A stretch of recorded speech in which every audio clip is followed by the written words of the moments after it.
Hello, everybody, and welcome to MSP Unplugged Tech Talk Tuesday. I'm your host, Rick Smith. This is the place to help you learn and grow your IT service business, whether you're a one-person shop or leading a team for the journey. This is the place for you. Let me introduce my co-host here, someone coming to you today from freezing Chicago there, Mr. Paco Lebron. How are you today, sir? I'm doing quite well, and it's not freezing unless it's below zero here in Chicago. That is for sure. That's right. That's a good way to put it. Okay, for us on the East Coast, even though it gets a little cold, under 30 is freezing for us. When the ice shows, it's freezing. Our guest today is also a returning guest, but he's been here before, Mr. Derrick Lodarz from FireLogic IT. He is also in Chicago. How are you today, Derrick? Yes, doing well. Enjoying the same weather that Paco is, and a little bit under the weather, so my voice may sound a little bit different. But like Paco, living the dream, and just getting over a long week and tough week over here. A lot of burning emergencies we were dealing with, but otherwise everything's okay. And upward and onward, as I say. So, Well, welcome. I'm glad to have you here. Today, we're going to have a further discussion on automation. Today, we're talking about automating and systematizing your business. I said that right. But before we get started on that, as you all know, Mr. Paco has a quick, brief public service announcement he'd like to make. I am not running for president. No, I'm kidding. Uh, you're probably referring to one of my favorite things, and hopefully a favorite of yours, Rick, and that is TechCon Unplugged. TechCon Unplugged is back this year in Woodbridge, New Jersey, September 7th to the 10th at the Delta Hotels Woodbridge. Join us for an evening mixer to kick off 2.5 days of content. And yes, we did say that properly, 2.5 days of content, a lot more than what it was in the previous years to help better your business, save money, save time, and improve your services. The show is for any size IT solution provider, as we've mentioned in this intro. Whether you're an emerging MSP or a veteran in the space, this is the place for you. Tickets have gone live, and feel free to purchase the early bird pricing at $199 at techconunplugged.com. Again, get them while you can because they will be going out here soon. Well, I guess soonish, but the sooner the better. You don't want to be in a position where you can't come and then you want to come and you can't come. Say that 3 times fast. But head over to techconunplugged.com, get that early bird pricing. We hope to see you there. Back to you, Rick. All right, all right. Well, yeah. And just a quick note on that: the website is up. We will be making updates as vendors continue to commit. We will be dropping that on the site, and also as the agenda starts to fold out, we will basically keep you abreast of what's going on, and we do take suggestions. So if anybody who's been to a previous TechCon or is coming for the first time and it's something you'd like to see, please drop us a line at info@mspunplugged.com, and we'll do the best we can to see if that can work within the agenda. Because again, as we always say, this is for us, by us. So the community is what drives the content here. So moving on along to today's topic, Paco, last week we had a discussion on automation of a PSA. We talked mainly about automating our the billing portion of our PSA.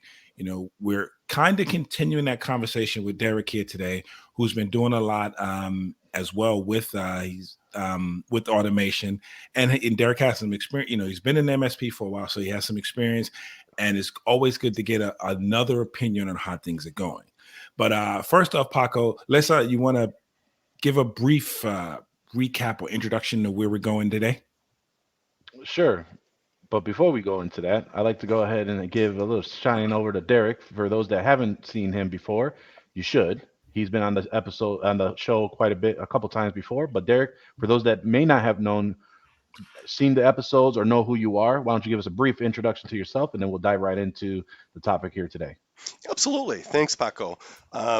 So, my name is Derrick Lodarz. I am the president and founder and owner and everything in between over here at FireLogic. We are a former break fix shop that has converted or is still trying to convert. I don't know if you're ever done fully converting, but we are almost there into a full MSP managed services provider. Majority of our business now, I can comfortably say, comes from our managed contract client side. We still have some break fix. We still do a lot of project work for other clients. We still also have a small sliver of some residential clients we also support. But again, our vision is to be pretty much full blown pure MSP probably within the next 3 to 5 years here. We are a 11 person operation here, hoping to be 12, 13 by end of 2023. So we'll see how things go. Hopefully pick up some more contracts and things of that nature and continue growing the business. But yeah, we're located right outside of Chicago. We're right O'Hare Airport. So Paco, you're more in downtown area. We are more northwest side, but we service city. We service most of the metro area, like most MSPs in this region. Yes, I've been on this journey of business owner and break fix to MSP transition mediator now for the better part of what we started in 2010, so it's 2023. We're in our 13th year at this point, so been a while. Awesome, awesome. I think you really spoke a lot about transitions, right? And really being able to really dial it in, figure out kind of what's the next step with the business, and just more on just internalizing a lot of things that may just need systems or help with a little bit of automation. I think there's a lot of manual work that we all can probably learn to get more in a proper order.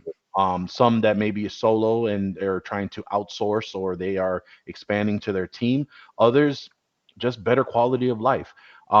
So we're going to carry over the conversation. What we talked about last week. We talked about PSA automation last week, and more into the billing automation piece as well.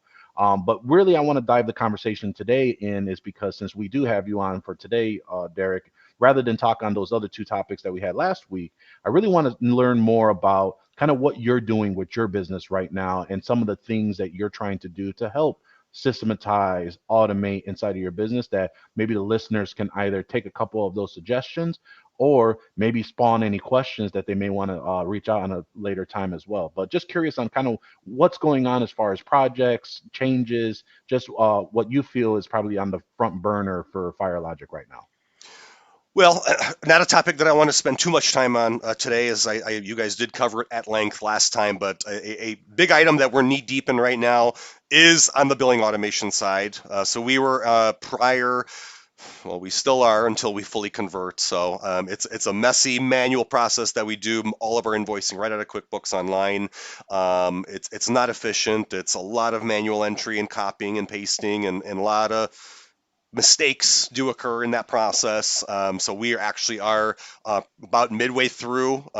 We use Autotask. So we're an Autotask shop in Ralph since 2018 or so. Fairly happy with it. And we never took on having invoicing launched through there for managed contracts, for break fix, for hourly projects. So all that's still been held back on the QuickBooks side.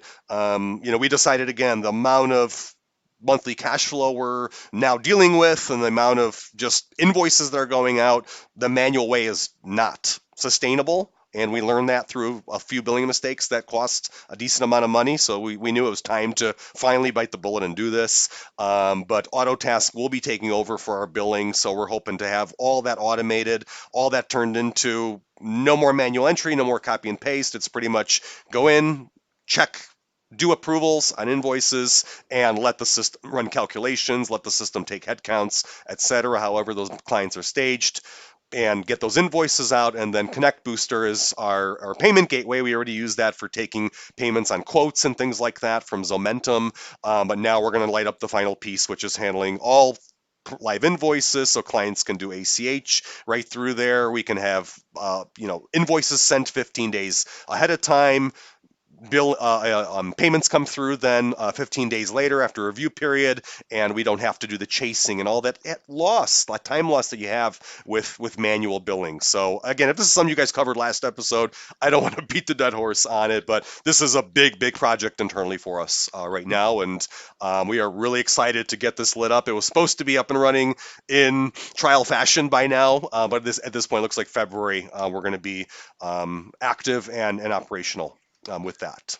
No, I mean, I do want to dive in a little bit more on that too, because now we're getting obviously a perspective where, we talked about PSAs in general, and we really were giving the perspective where me and Rick are synchro users, and you obviously through the AutoTask process as well, but both similar in the same way. But I think you said a couple of things really well. I think the fact of, you realize that the manual billing was not only costing you time, but it was costing you money as well. Rick and I discussed last week where, like, for us, that aha moment took us where we realized that using a reconciliation software, Gradient is what we used, and seeing everything live and saying, wow, I just lost $3,000 a month just on the fact of I just didn't do this right in automated fashion. So, and you just also mentioned too that you've been on AutoTask for quite some time, but you weren't using obviously all of the components that are available to you as well. And that's what a lot of the audience probably are doing as well, where they're probably using some of the components, but you really explained it best that you've now decided, all right, I can't continue to keep having this cash flow issue where we're missing dollars, we're missing these approvals, where we need an eyeball and something that could be automated, right? And linking all these systems together has hopefully is going to be helping you in the long term to really get some of that time back, and most importantly, those dollars that were probably going out the window as well. So definitely great positions that you said. I guess for you, what prompted you to want, like, what was the pain point of that manual billing that really made you say, all right, this has got to stop. We got to try to figure this out right away, sooner rather than later? Or has it always really been in your mind? It was just now is the time you've been able to kind of attack that problem? Maybe it's twofold. Part of it was we always intended to get billing going through AutoTask or a PSA.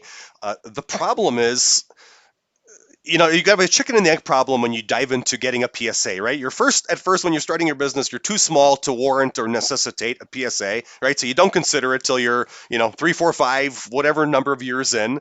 At that point, you have processes that are dependent on a lot of manual gyrations, right? And then you're in a position, okay, I want to get onto a PSA. I want to do things properly. I want to automate my processes, but this is a big undertaking. And I think that a lot of MSP owners, at least this is the feeling that I had, you look at ConnectWise, you look at Synchro, you look at AutoTask, and there's all the fancy features, and they, on the sales calls, they make it seem as if, you just, flip a few switches, light this up, light that up, and everything just flows and works properly. And okay, in an ideal world where you're a one-man shop, you have no legacy dependencies going on behind the scenes, absolutely, you can, work off that kind of a nice, clean timetable. But for us, it was, lighting up ticketing first in AutoTask. Then we dove into getting contracts lit up, and now kind of our last big piece is getting the whole invoicing piece lit up. Since the part that is most sensitive to cash flow, the part that's going to have the most interaction with end customers, especially on a dollar basis. So we took it lightly. Maybe we should have moved a little faster. But the point where I said, we've got to get this done, and this was something last year. We had a couple billing incidents where, again, I don't know how you guys do your contract billing, but most of our contracts that we do are based on head counts or device counts. Yeah. And if those fluctuate, we need to do updates, in between, monthly billing cycles to update those every time a bill goes out. So we had incidents where counts weren't properly updated. We had a few instances where a month of service was just not billed out because, again, we just got caught up in the load of manual invoicing, and things slipped through the cracks. Right? When you're a, $30, $40, $50,000 business is a lot different than when you're north of $1 million. And, that's something that really came to focus and came to light when you have one blunder, you can write it off. You have a second blunder, you can write it off. But when this becomes a pattern, something's wrong chronically behind the scenes. And that's, I think, the realization that we really had in 2022, that we can't keep doing it the way we've been doing it.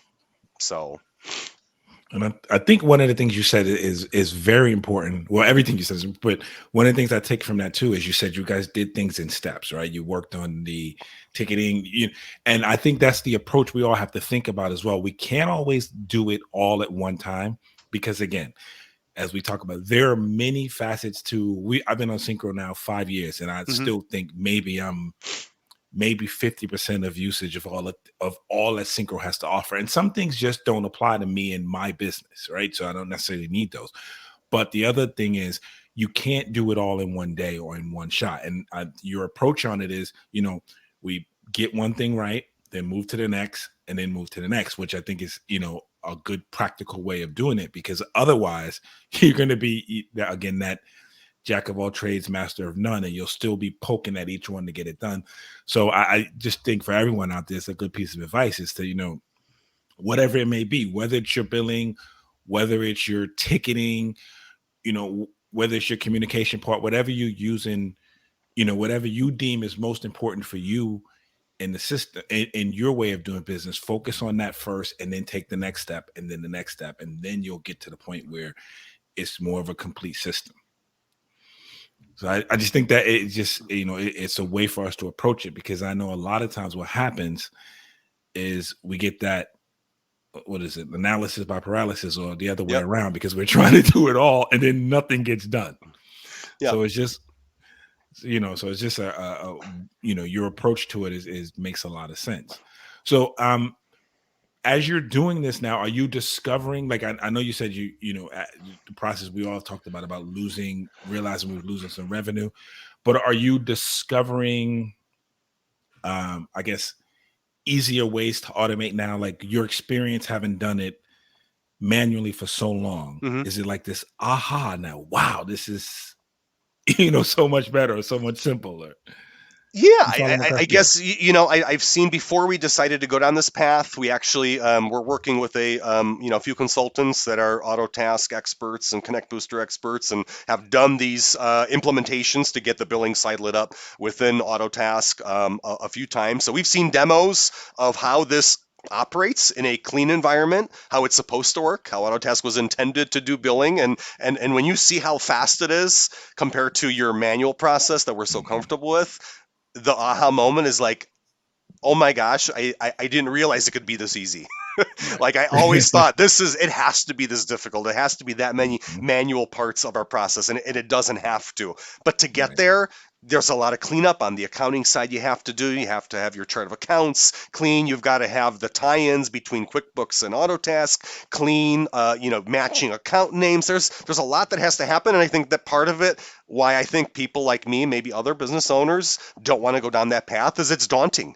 There's a lot of prerequisites that got to happen before you can get to the billing is now a 15-minute a week item versus between me and my admin person, about a 3 to 4 hour a week item, right? So you can get there. There is a nirvana to be able to get to, but you've got to be willing to put in the time and get the building blocks in place and spend that duration to get the cleanup done so you can benefit from those automations.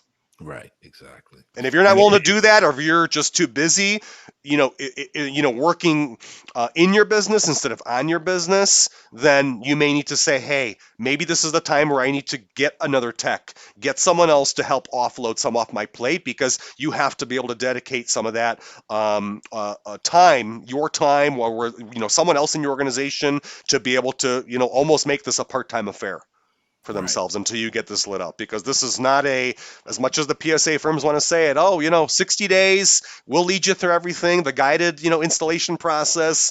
It doesn't happen that cleanly. I haven't heard of it. It personally didn't happen to us. So after going through it, I would tell someone, don't expect, if you're onboarding onto a PSA and you're a decent sized firm, you'll get your ticketing going, you'll get maybe your contract management going, but billing, hold off. Project management, hold off. CRM, maybe you can do that a little bit later. But yeah, you have to be willing to piecemeal it, because there's no way you're doing a big bang implementation with as many gears as a PSA has operating behind the scenes. It's just too much.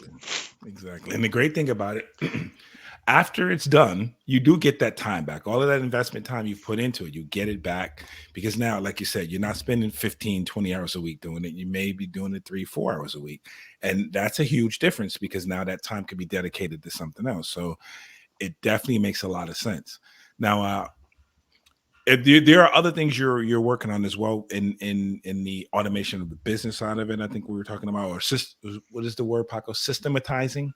If I'm saying that right, systematizing your business. And for the audience out there, are there other suggestions or other areas as well that you're working on that you think would be helpful? Yeah, so I mean, strictly within PSA, another item that this is not a single effort that we've made. It's been really a item that we've been circling back on, as time has gone on, as we've onboarded new clients, as we've had different needs from various clients. But using your PSA, using your ticket system to automate things in terms of ticket workflows for yourself, whether that is an auto task. We've got a thing called speed codes, where you can set up ticket templates. If it's a new hire onboarding for a user at a particular client, you can pre-populate that with everything that you need to capture from that party. So if they're submitting a new hire request, you're not always doing the email back chains of, oh, give me that person's cell phone number, give me that person's address, where to ship their laptop to. No, just automate that and put that into template, and let that party assign that then for that party's HR manager or whatever to be able to have access to that. And that template is then used every single time. And there's no mistakes. And if something's forgotten, it's because the client forgot to put it in, not because you forgot to ask them to give it to you.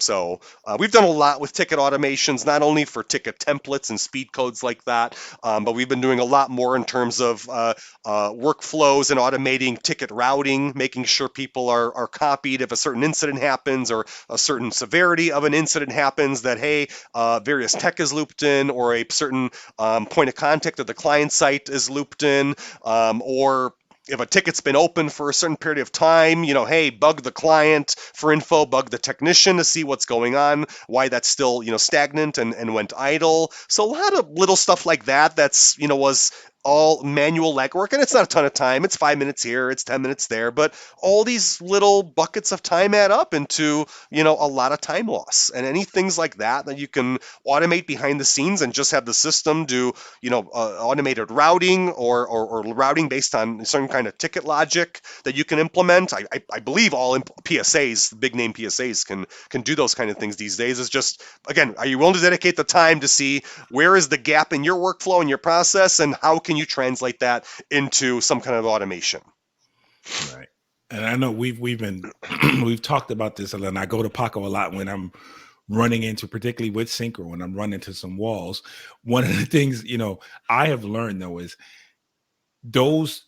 everything you just talked about, creating those ticket automation, taking those ticket flows, comes from experience, right? And one of the best things we can do is start writing down things, however you do it, whether it's on paper, whether it's you type in, just processes down, so that then what you're trying to automate. Because there's nothing worse than saying, I'm going to sit down and automate this, but then, even though you've done it 20 times, you forget what it is you actually need to automate it. So a good rule of thumb is to, as you're going through processes, before you try to automate it, it's probably just write it down, go through the experience a couple of times, so then how to create those workflows. Now, Paco, I know you guys do a lot of that.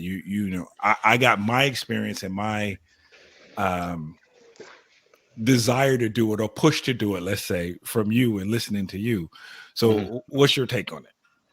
No, I mean, Derrick makes a very good point on, you want to remove as much manual or human error as possible, right? So, he mentioned templates, right? In speed codes, whereas in Synchro, we use canned responses, right? And the ability of creating a type of ticket. So, for us, we automate our ticketing system into 4 different types, as we mentioned before.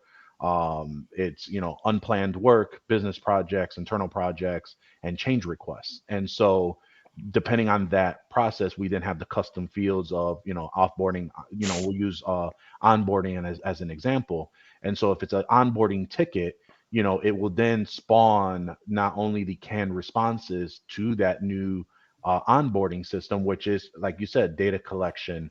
how do you make it remove that barrier of least resistance so that they can provide you that information. You're not chasing someone down for a phone call. You're not chasing someone down to try and get information to deploy a particular RMM installer, et cetera, et cetera.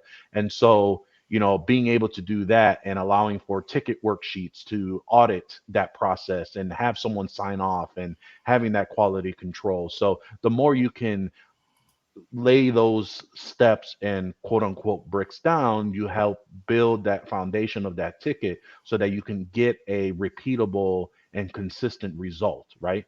I just actually talked about this earlier where we had a deployment of a new spam filtering vendor, but we failed on the communication piece.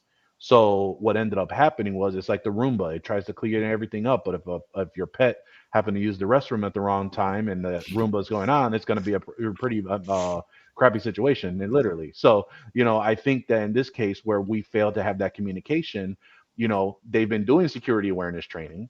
They're looking out for weird emails.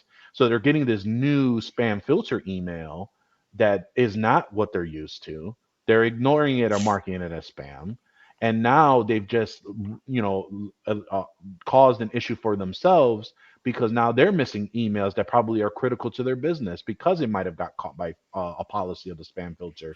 And so you see the trickle down effect where someone may say, well, it's a small thing, they'll get over it, but they have to understand that, the impact that has caused to the client. So, Right. heads are rolling over here, but the point is that where if you can remove that human element as much as possible and get repeatable and reliable results, that's always going to be a plus for not only yourself, but also for the customer impact and value you're providing as well.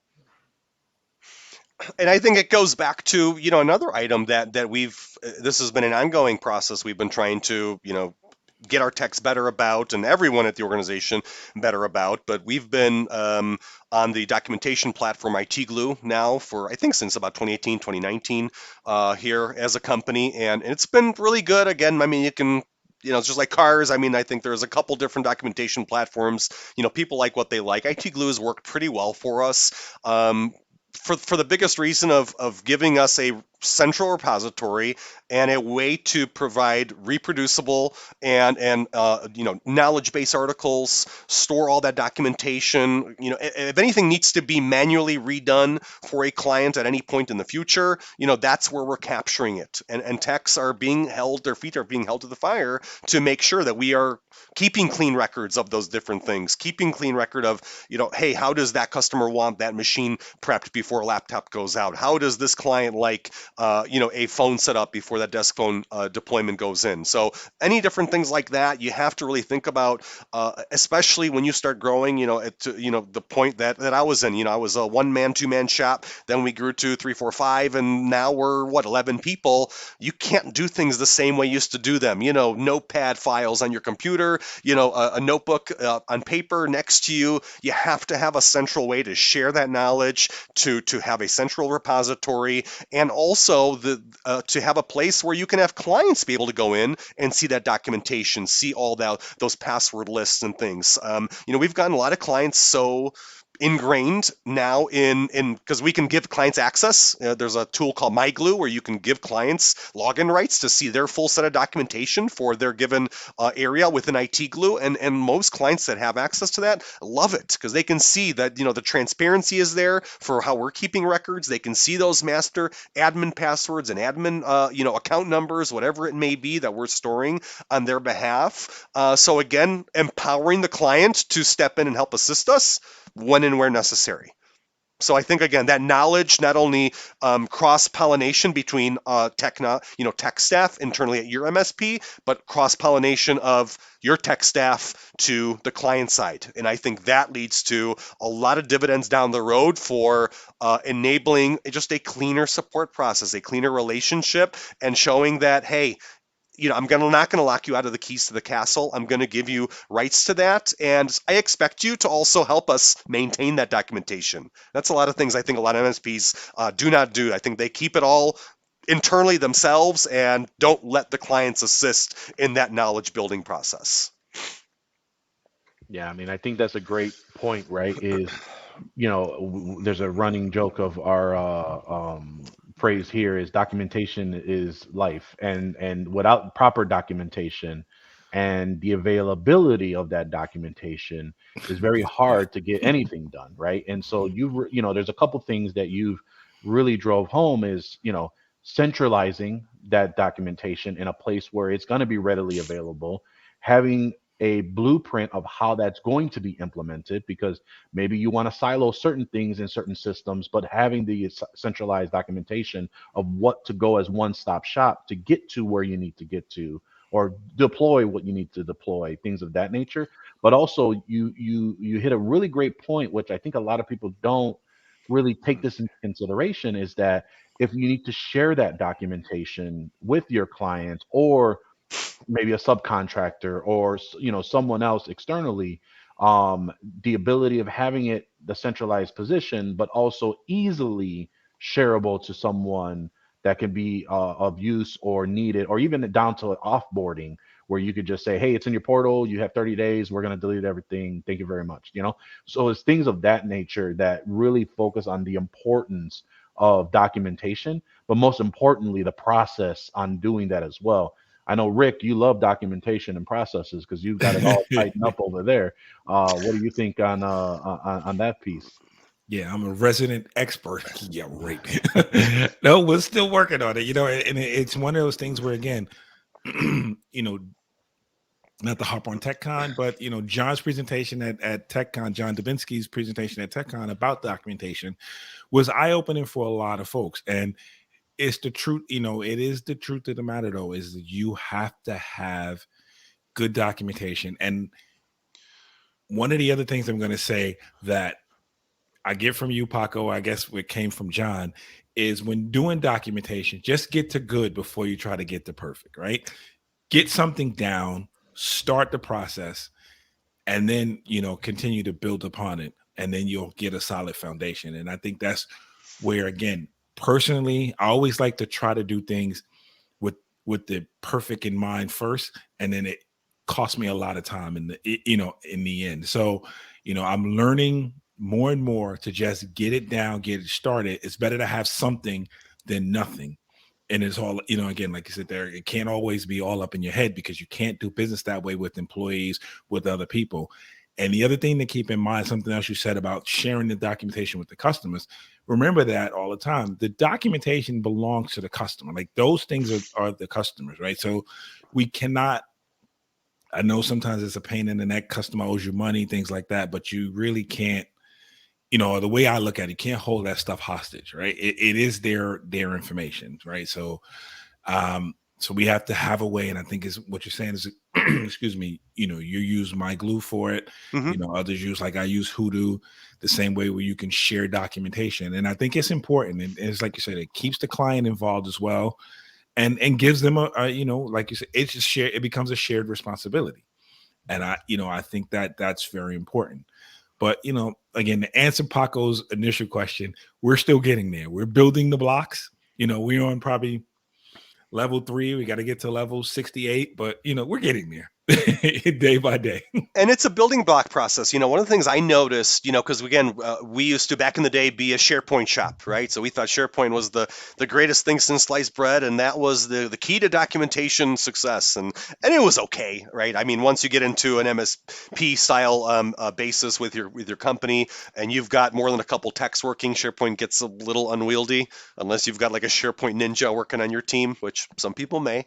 But something like a Hoodoo or an IT Glue are just much better suited for that. So one of the things we noticed is, again, we were in the dumps when we were doing it in SharePoint. We moved into IT Glue, but again, as Rick, as you were saying, baby steps. You don't got to be perfect right away. And one thing I noticed is that, again, we were then transplanting all documentation into IT Glue, still learning the ropes of how to use it, best practices, and that. And once the techs realized, hey, how easy it was to go ahead and store the documentation, how easy it was to update it, and keep things in the proper area, since things are segmented with, network level items and, documentation for laptop staging. And then there's, different categories for all that. So it's logically separated nicely. But then they started realizing, hey, how much time I'm saving because of the document that this guy wrote, or that person saved an hour of troubleshooting because they already had a best practice guide on how to deal with this VPN issue that is we see at this particular client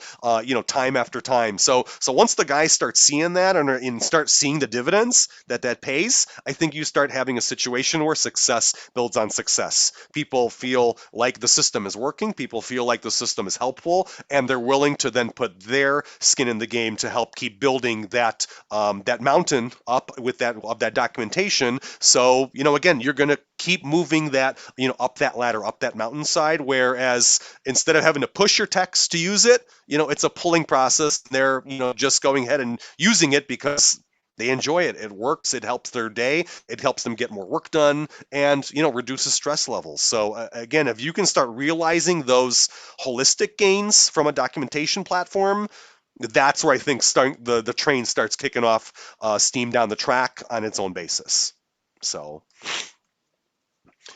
and one other quick note about the good documentation system and the benefits it can offer. I know most people don't think about, hey, how do I handle an offboarding with a client? Nobody's going to lose a client ever in their business, but it does happen. And we had an offboarding. We've divorced a couple clients in the last year for good reasons. And what do we give them? Well, I don't know. Hoodoo probably has something similar, but IT Glue, for example, has a built-in way where you can establish and do a final what's called a run book, and it pretty much spits out a final file as whatever it looks like point in time, everything on the account for that person. So instead of sitting there and putting a zip file together with notepad files and word files, Excel files, you just give them a single PDF that has everything we've ever kept on file and say, hey, as soon as that final invoice is paid, you will have the run book in an encrypted format emailed to you or whoever else needs it within 5 hours, 6 hours. And that's been great. As much as some client divorces are not the prettiest and not the most fun, at least you can leave it on the best terms possible, because you never know if you'll be re-engaging with that party or if they get bought out by someone else and there's rumblings and someone says, hey, they did a good job, let's bring them back. You just never know when that may occur. So try to leave on clean terms. Have your documentation system help you do that. Definitely. I think it goes a long way for you personally, and the reputation of your business when you can do things that way. You'll find, and this has happened to me twice, where for whatever reason, the client has decided they want to go somewhere else, and then they realize the experience is not the same, and they come back, right? Or they want to come back. Now, part of that is back what you said. You don't divorce the client on a messy situation. You've done all you can to be cordial, to be, to be as helpful as you can to transition them on, right? No matter what the situation is, you still want what's best for them, or you still want them to, you don't want to be the person that became the bottleneck for them, consuming this, assuming the success wherever they go.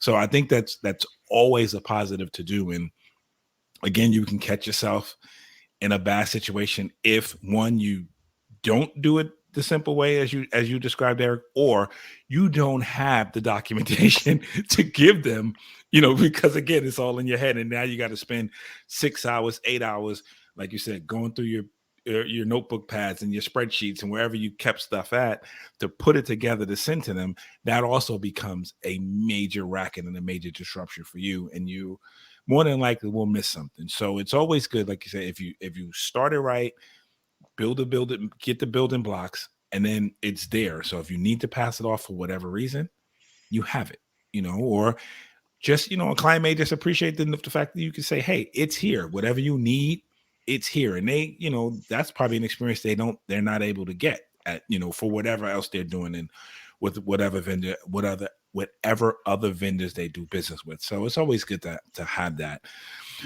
So Paco, I know you guys are doing it, I guess, just a little different, but you make, Synchro has it available as well. Synchro has a portal, and you guys are utilizing that as well, correct? Yeah. So what we've done is we've siloed a few things away, but we are using the PSA's documentation platform and cross-linking those across some of the systems that we have. Just because we tried the Hoodoo stuff We've tried SharePoint. SharePoint, as Derek mentioned, is like, that could be the wild, wild west when you have everybody doing their own kind of formatting and stuff. And so what we wanted to do was we wanted to have something that was located for everyone on deployments, implementations, wikis, things of that nature, right? And then being able to secure those into other platforms so that, for a TOTP code, you're going through another agent versus keeping everything all in house, at least from what we are checking off of. But what that has done for us is now we have it searchable inside of the PSA for, like, if we're deploying a line of business software and the installer is available to deploy this and attach it to the ticket and go from there and start off that remote session, or context to, hey, this is the reason why this system is set up the way it is. Here's the path to get to the database, things of that nature.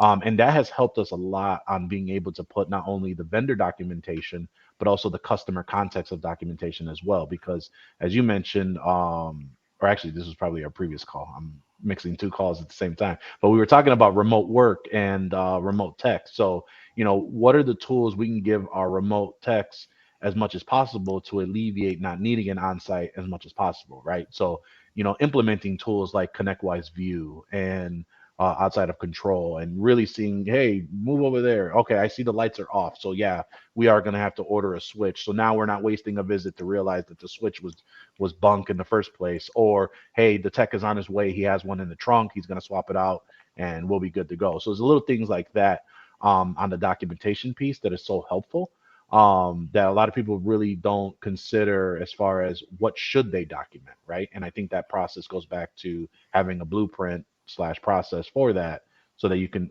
provide value added documentation that, where, like you mentioned, Rick, now that it's inside of Synchro, we literally can just check a box, and through the 2FA customer portal that they have, they can access that data for X amount of time before we delete it or archive it as necessary. Right. And I know that, again, a lot of the PSAs, and I'm not familiar with many, but I do know a lot of them have some sort of documentation inside of them as well. So, whatever you use something just to get it down so that you can have it. Like I've mentioned before, now we're doing a couple of things from internally.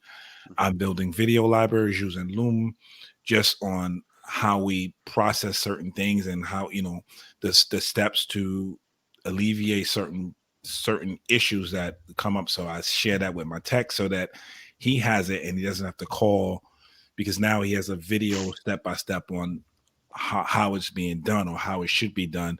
And it's the same thing with written documentation. It's just having it all, and no matter where you put it, just have it, because it makes it really, it makes life so much easier for you to not have to, scramble through. I know I had that password somewhere, or I know I had this somewhere. I know I had, it is like you're driving yourself nuts.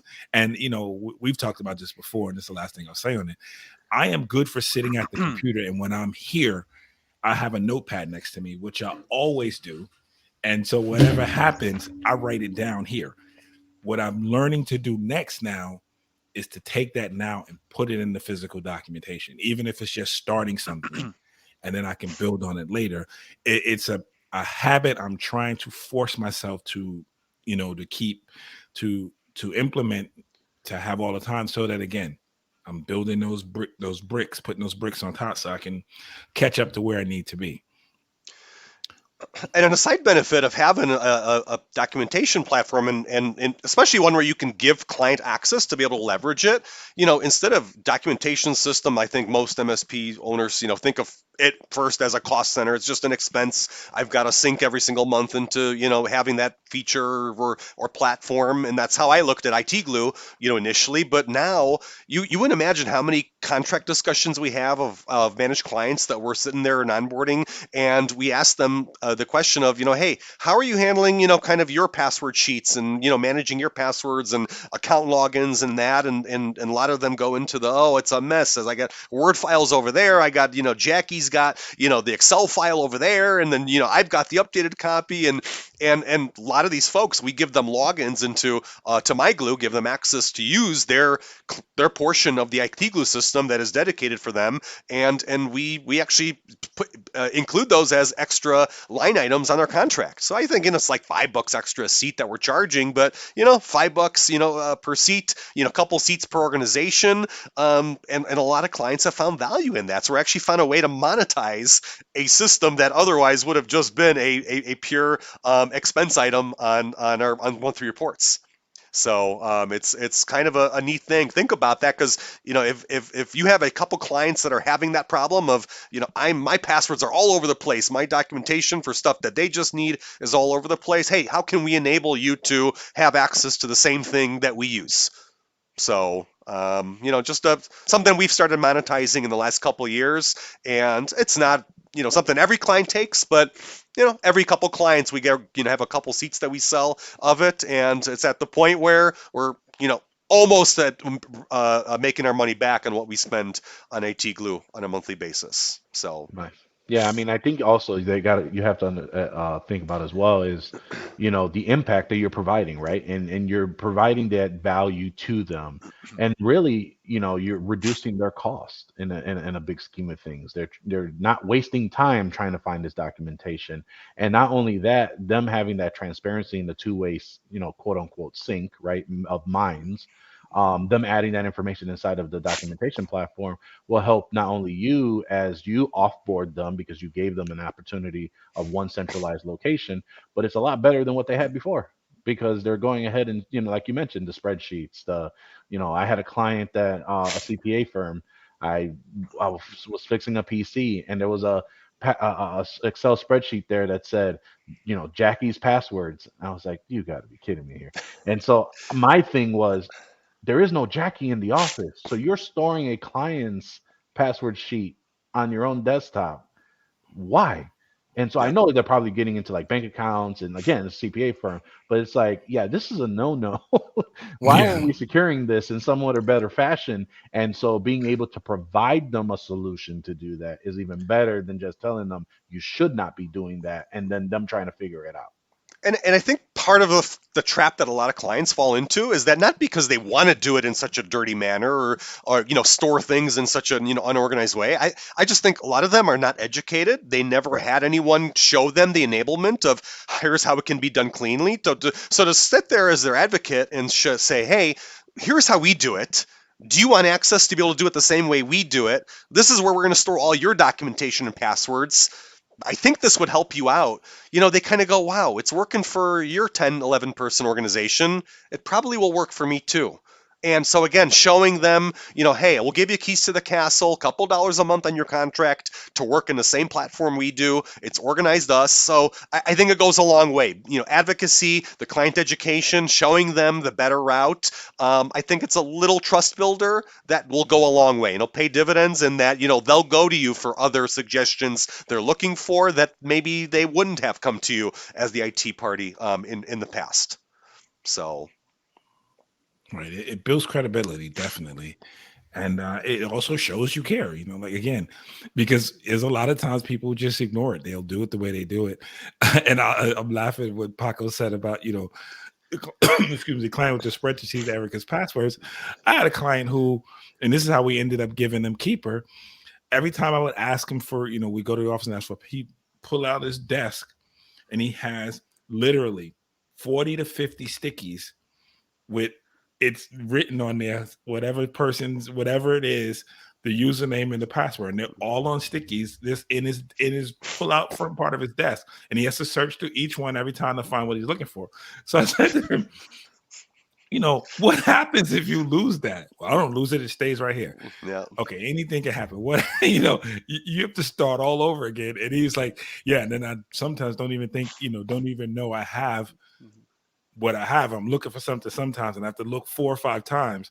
So, we introduced him to a password manager for just that reason. But it's just funny. And there's resistance initially because everyone's used to doing it the way they do it. And you have to take the time to explain it to them and even the time to show them how to do it. But after a while, it becomes you know, it becomes appreciated. And now he talks about it all the time. It's about, you know, hey, the keeper did this, the keeper did that, and he loves it now.